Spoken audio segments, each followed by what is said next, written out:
the moment an astronaut accepted total autonomy. There is a point in space where help becomes theoretical, where guidance exists but arrives too late to matter, where the infrastructure support remains intact on paper, protocols carefully designed and practiced, but the practical reality shifts into something far more isolating and profound. This moment didn't come with drama. No alarms, no final words, just a quiet understanding that every decision from here on would belong to one person alone. There was no single instant when autonomy arrived, no threshold crossed with ceremony or acknowledgement. Instead, it emerged gradually, settling into awareness like a slow recognition of distance that had been growing all along, but only now became impossible to ignore. The transition was not a door closing. It was a horizon receding, each moment pushing the boundary of support a little further until the distance became too great to bridge in real time. To understand why this moment still matters today, we need to understand what autonomy truly means in space. It isn't freedom. It's responsibility without backup. It's the recognition that choices will be made in isolation, consequences absorbed without the cushion of immediate support, and that the weight of judgment rests entirely on individual shoulders. Autonomy in orbit carries a different texture than autonomy on Earth, where help is rarely more than minutes away, where errors can often be corrected through collaboration, where the safety net of collective expertise remains within reach. On Earth, autonomy is a choice. In deep space, it is a condition imposed by physics. The astronaut reviewed the timeline. Communication delays were growing, windows narrowing. Ground control could advise, but not react. The lag between question and answer stretched beyond the span of critical moments, transforming dialogue into monologue, turning consultation into reflection on advice that arrived shaped by conditions already past. Each passing hour pushed the spacecraft deeper into a communication envelope, where real-time support became a fiction maintained by protocol but contradicted by physics. The voices from Earth still carried expertise, still carried concern, but they carried them across a delay that stripped them of operational relevance in any moment that demanded immediate response. This was the edge. From this orbit forward, action would happen faster than answers could return. Waiting would be a decision. Acting would be irreversible. The familiar rhythm of check-in, confirmation, and execution dissolved into something starker. Assessment, judgment, commitment. There would be no safety in hesitation, no virtue in patience that allowed problems to compound while waiting for guidance formed in ignorance of present conditions. The structure that had governed every previous phase of the mission, the collaborative loop of observation, consultation, and shared decision, had been stretched beyond its functional limit. The astronaut felt the weight settle in. Not fear, not pride, clarity. A crystallization of responsibility that arrived without emotional fanfare, but carried undeniable presence. This shift wasn't about confidence or doubt.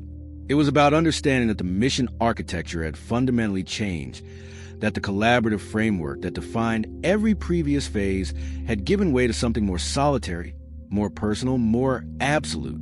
The astronaut recognized this not as a failure of the mission design, but as an intended consequence of pushing beyond the boundaries where collaboration remains practical. This was no longer a shared mission. It was a solitary one. Autonomy changed the rhythm immediately. Decisions that once involved discussion now required commitment without confirmation. Checklists remained, but interpretation became personal. Each procedural step that had previously been validated through communication now stood alone, subject to individual judgment about context, timing, and priority. The familiar comfort of verification vanished, replaced by the harder comfort of preparation meeting necessity. The astronaut found that procedures read differently when there is no one to ask whether the reading is correct. The astronaut slowed down deliberately, not because time was abundant, but because mistakes would echo longer without correction. Every action was evaluated for recovery, not just success. Planning shifted from optimizing for efficiency to optimizing for resilience, from pursuing the best outcome to preserving the widest range of acceptable outcomes. Each decision was tested not just against the question of whether it would work, but against a harder question of what would happen if it failed, and no one was there to intervene. This shift in decision-making was not cautious in the fearful sense. It was cautious in the engineering sense, designing each action with a margin for error, that the astronaut alone would have to manage. Ground control still listened. Advice still arrived. But it came late, framed by past conditions. The present belonged to the person in orbit. Controllers could see data, review trends, analyze patterns, but they could not feel the spacecraft, could not sense the subtle feedback that comes from physical presence, could not integrate the dozens of small signals that build intuition about system state. Their expertise remained invaluable, but it was expertise at a distance, expertise operating on delayed information, expertise unable to close the loop fast enough to matter in the moment. The astronaut respected what the ground team offered while accepting that their contribution had become advisory rather than directive. This was a mental shift. Authority was no longer shared. It was accepted, not seized or claimed, but accepted as a natural consequence of geometry and physics, of distance and light speed limitations, of being the only conscious presence within millions of kilometers capable of responding to immediate reality. The acceptance was not an act of ego. It was an act of honesty. The astronaut simply recognized what the situation demanded and adjusted accordingly. The astronaut felt the isolation differently now, not as loneliness, but as ownership. Outcomes would not be debated. They would be lived. Success and failure would arrive first as personal experience, only later as data points for analysis and discussion. The emotional distance that separation creates became secondary to the operational distance that autonomy demands. There was a strange simplicity in it. Without the complexity of consensus, decisions became clearer, even if they became heavier. Autonomy was not empowering. It was clarifying, and once accepted, it reshaped every choice that followed. Decisions became sharper, stripped of the comfortable ambiguity that collaborative processes sometimes allow. There was no one to share the burden of uncertainty with, no committee to dilute responsibility across. Each action carried the full weight of individual judgment, and that weight brought focus. The astronaut discovered that the absence of shared decision-making did not produce paralysis. It produced precision. Every choice was deliberate because every consequence was personal. With autonomy fully accepted, priorities simplified. Survival, stability, preservation of options. Everything else became secondary. The mission objectives that had seemed so important during planning now serve a new master. The imperative to remain viable, to keep systems functioning, to maintain the capacity for future action. Success was redefined not as achievement, but as continuity, not as reaching milestones, but as staying capable of reaching them. The astronaut understood that accomplishing objectives meant nothing if the capacity to accomplish them was lost in the process. The astronaut noticed the absence of doubt, not because risk vanished, but because responsibility had settled completely. There was no one else to defer to, no authority to wait for. Doubt requires a possibility of correction from outside, the hope that someone else might see what you cannot. When that possibility disappears, doubt transforms into something more productive. Careful consideration followed by commitment. The internal deliberation did not vanish. It became more disciplined, more structured, more focused on outcomes rather than opinions. Decisions became quieter, internal, driven by preparation rather than permission. Training transformed from instruction into foundation. Everything learned in simulation rooms and practice sessions became the only counsel available, the only voice offering guidance in the silence of space. The astronaut became both student and teacher, both follower and leader, drawing on accumulated knowledge while simultaneously creating new understanding through direct experience. Each situation encountered alone added to a body of knowledge that no training program could have provided, because it was knowledge born of real consequence. This was the emotional peak. The realization that autonomy is not about independence. It is about accountability without insulation. Every action now carried full ownership. Success and failure would arrive without explanation or defense.